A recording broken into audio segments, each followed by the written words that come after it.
আজকে আমি দই কাতলা আর ধনেপাতার পেস্ট দিয়ে একটা রেসিপি বানাবো।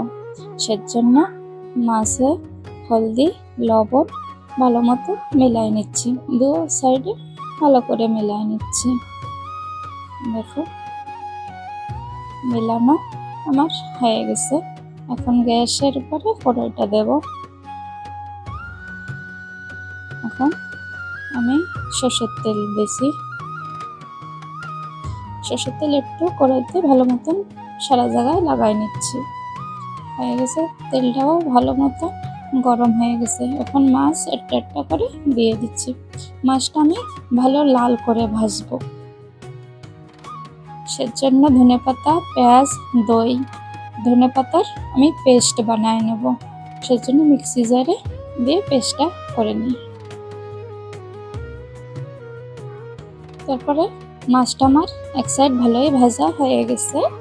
এখন আমি পাল্টাই দেব।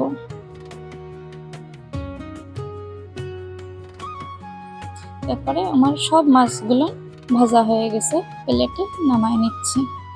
এই রেসিপির জন্য মাছটা একটু ভালো করে ভাজলে পরে ভালো হয়।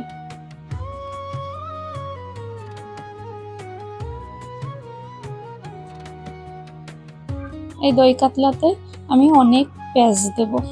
সেজন্য পয়লা একটু জিরে দিছি, তেজপাতা এলাইচি দারচিনি দিয়ে এখন একটু মিলাই দেব।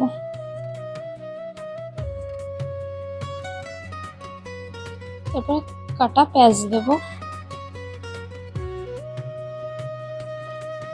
পেঁয়াজটা আমি ভালো ব্রাউন করে ভাজবো।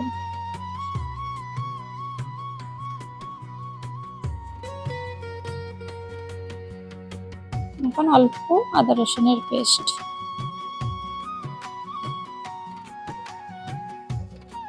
মিলাই নিচ্ছি। তারপরে ভাজাটা ভালোই হয়ে গেছে, ব্রাউন কালারও এসে গেছে। এর ভিতরে ধনেপাতার পেস্ট দিয়ে মিলাই নিচ্ছি। তারপরে দই মিলাই দেব ওখানে।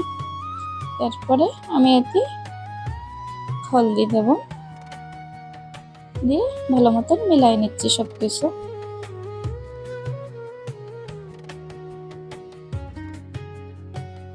তারপরে লবণ মরিচের পাউডার 1 চামচ দেব, দিয়ে ভালো মতন মশলা দিয়ে কষাবো। ওখানে দেখো কষাচ্ছি, তেলও ছেড়ে দিছে।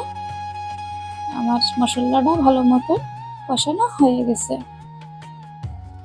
এখন আমি গ্রেভির জন্য জল দেবো।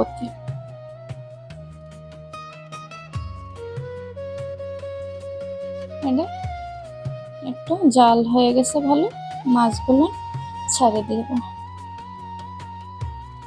সব মাছগুলো দিয়ে দিলাম। এখন ভালো মতন মিলাচ্ছে। কিছু সময় এটা জাল হবে,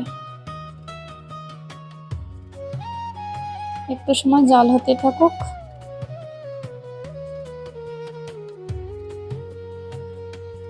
তারপর আমি এতে অল্প পরিমাণে গরম মশলা দেব। গরম মশলা দিয়ে মিলাই দেবো ভালো মতো। দেখো আমার গ্রেভির কালারও চেঞ্জ হয়ে গেছে, জালও ভালো হয়ে গেছে। এখন আমি ঢেলে উপরেতে ধনেপাতা কুচি দিয়ে দেব।